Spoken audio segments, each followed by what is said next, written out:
والمروۃ من شعائر اللہ فمن حج البیت او اعتمر فلا جناح علیہ۔ صفا اور مروہ اللہ کی نشانیوں میں سے نشانیاں ہیں۔ وہ قریب دو پہاڑیاں تھیں، صفا اور مروہ۔ حضرت سیدنا اسماعیل علیہ السلام کی والدہ مادر حجاز شہزادی مصر حضرت سیدہ ہاجرہ رضی اللہ تعالی عنہا قریب ہی صفا پہاڑی پر چڑھی، شاید کوئی بھولا بھٹکا آدمی نظر آ جائے، یا شاید کسی جگہ پر کوئی پرندے نظر آئیں اور پانی کا نشان اس کا پتہ مل جائے۔ لیکن جب صفا پر تشریف لے گئی تو ادھر ادھر دیکھا، لیکن نہ ہی کوئی انسان کا نام و نشان اور نہ ہی کسی پرندے کا نام و نشان پایا، اور نہ ہی کہیں کوئی پانی کا سراغ ملا۔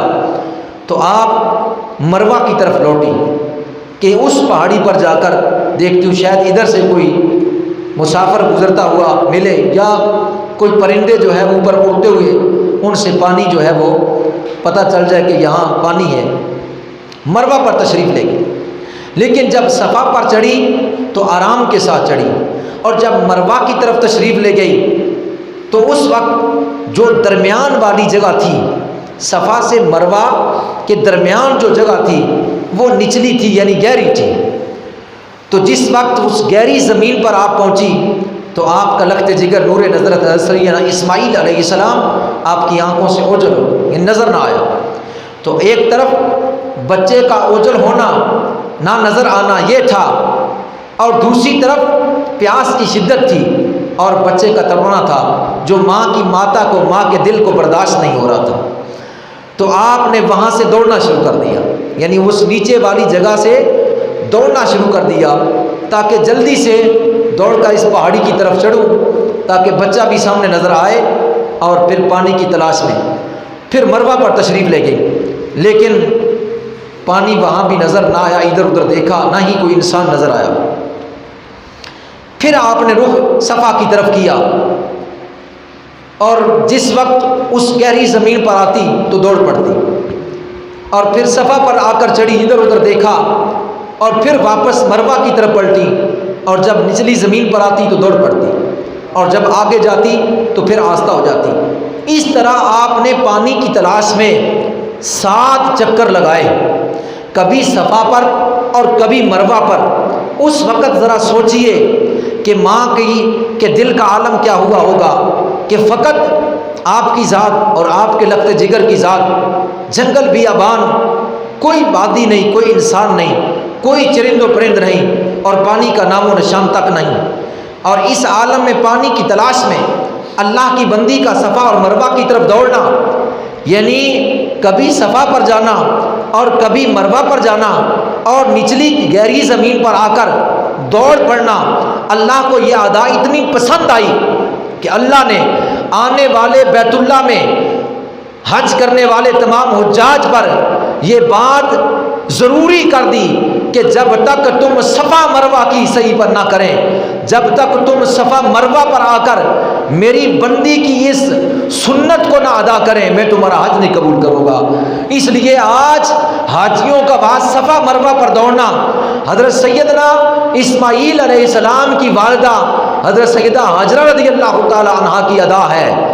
اور نہ اب وہاں کوئی پانی کی کمی نہیں ہے، وہاں تو پانی کے کولر بڑے پڑے ہیں، وہاں تو اوپر پنکھے لگے پڑے ہیں، لیکن پھر بھی حکم یہی ہے کہ جب صفا پر جائیں تو آہستہ، جب مروہ پر جائیں تو آہستہ۔ لیکن حالانکہ وہاں اب گہری زمین کا نام و نشان تک نہیں ہے، لیکن یعنی وہاں تو پتھر لگا ہوا ہے، اور وہاں تو بہترین قسم کا ایک جناب والا کے سین بچھا ہوا ہے پتھر کا، وہاں تو اب نسبی زمین کا جو ہے وہ نام و نشان تک نہیں ہے۔ لیکن جہاں اسماعیل علیہ السلام کی والدہ دوڑ پڑا کرتی تھی، اللہ نے اسی طرح حکم فرمایا کہ یہاں آ کر تم نے بھی میری بندی کو اس ادا کو زندہ کرتے ہوئے تم نے بھی دوڑنا ہے۔ آج حاجی حضرات، حجاج کرام صفا مروہ کی صحیح کرتے ہوئے، عمرہ کرنے والے صفا مروہ کی صحیح کرتے ہوئے اسی طرح کرتے ہیں جس طرح اللہ کی بندی نے حضرت مائی ہاجرہ نے کیا ہے، اور یہ ادا اللہ کو پسند لگی، اللہ نے اس ذکر کو، اس ادا کو قیامت تک کے لوگوں کے لیے چھوڑ دیا۔ اب قیامت تک لوگ جو ہے وہ وہاں حضرت مائی ہاجرہ رضی اللہ تعالی عنہا کی اس ادا کو جو ہے وہ اپناتے رہیں گے اور ثواب پاتے رہیں گے۔ نبی کریم صلی اللہ تعالی علیہ وسلم کے غلاموں پروانوں، جب 7واں چکر مکمل ہوا تو ایک آواز آئی، آپ نے ادھر ادھر دیکھا، سامنے دیکھا تو لبادہ بشریت میں ایک فرشتہ کھڑا ہے، جناب جبریل علیہ السلام کھڑے، اور جبریل علیہ السلام لبادہ بشریت میں وہاں کھڑے ہیں اور آپ سے فرمانے لگے، پوچھنے لگے تم کون ہو؟ آپ نے فرمایا میرا نام ہاجرہ ہے اور میں اسماعیل علیہ السلام کی والدہ ہوں اور ابراہیم علیہ السلام کی زوجہ ہوں، بیوی ہوں۔ حالانکہ حضرت سیدنا جبریل علیہ السلام کو علم تھا، اللہ تبارک و تعالیٰ نے ان کو بھیجا۔ جناب جبریل علیہ السلام نے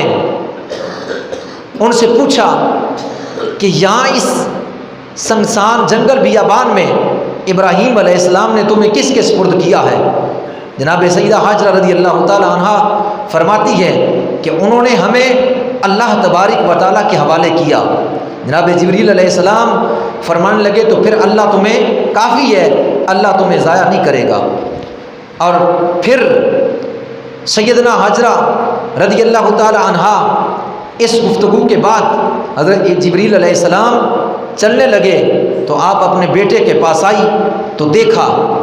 کہ جہاں حضرت سیدنا اسماعیل علیہ السلام کی ایڑیاں لگ رہی تھی، کیونکہ بچہ جب لیٹا ہوا ہوتا ہے جھولے میں یا چارپائی پر یا زمین پر تو اکثر اپنے پیروں کی ایڑیوں کو تیز تیز چلاتا ہے، اس کی ایڑیاں زمین پر بھی لگتی ہے بعض دفعہ۔ تو سیدنا اسماعیل علیہ السلام کی ایڑیاں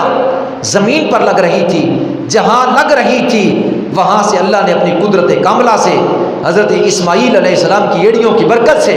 یا بعض کہتے ہیں جناب جبریل علیہ السلام نے وہاں پر مارا تو اس پر کی برکت سے جناب اللہ نے آب زمزم کا چشمہ جاری فرما دیا۔ حضرت اسماعیل علیہ السلام کی ایڑی کا تعلق اس پانی کے ساتھ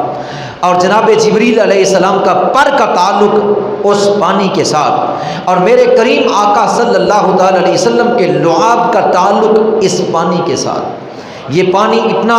متبرک ہے اور اتنا بابرکت ہے۔ نبی کریم صلی اللہ تعالی علیہ وسلم کے غلاموں، جس وقت یہ حال دیکھا اور جبریل علیہ السلام چلنے لگے اور ساتھ کہنے لگے اے اللہ کی بندی ہاجرہ، فکر مند نہ ہو، جس جگہ پر جس مقام پر تو تشریف فرما ہے قریب ہی اللہ کا گھر بیت اللہ ہے، ان قریب ابراہیم علیہ السلام اور تیرا یہ بچہ اسماعیل علیہ السلام اس کی تعمیر فرمائیں گے۔ یہ کہہ کر جبریل علیہ السلام چلے گئے، اور حضرت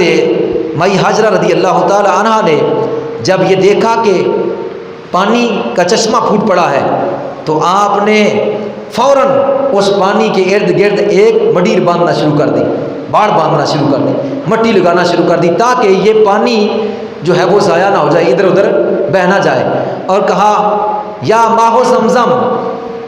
یا ماہ زمزم، اے پانی ٹھہر جا۔ یعنی حضرت ہاجرہ رضی اللہ تعالی عنہا کے مقدس منہ سے یہ لبائے مقدس سے یہ الفاظ نکلنے تھے، زمزم کا معنی ٹھہر جا، ٹھہر جا، یہ نکلنا تھا کہ پھر اس پانی کا نام زمزم پڑ گیا، اس پانی کا نام زمزم پڑ گیا، اور آپ نے اس کے گرد جو ہے وہ باڑ باندھی۔ میرے آقا صلی اللہ تعالی علیہ وسلم نے ارشاد فرمایا حضور علیہ السلام نے کہ اللہ پاک اسماعیل علیہ السلام کی ماں پر رحم فرمائے، اگر وہ پانی کو اس طرح نہ روکتی تو آج زمزم کا کنویں کے بجائے ایک نہر کی شکل اختیار کر جاتا۔ یعنی اگر وہ باڑ نہ باندھتی، وہ ارد گرد پانی نہ لگاتی تو جس طرح وہ پانی کا چشمہ ابلا تھا ایک نہر یا دریا کی صورت اختیار کر جاتی، یعنی بہنا شروع ہو جاتا اور بہتا ہی چلا جاتا۔ حضرت سیدنا اسماعیل علیہ السلام کی برکت سے ہمیں آج زمزم شریف جو ہے وہ نصیب ہوا۔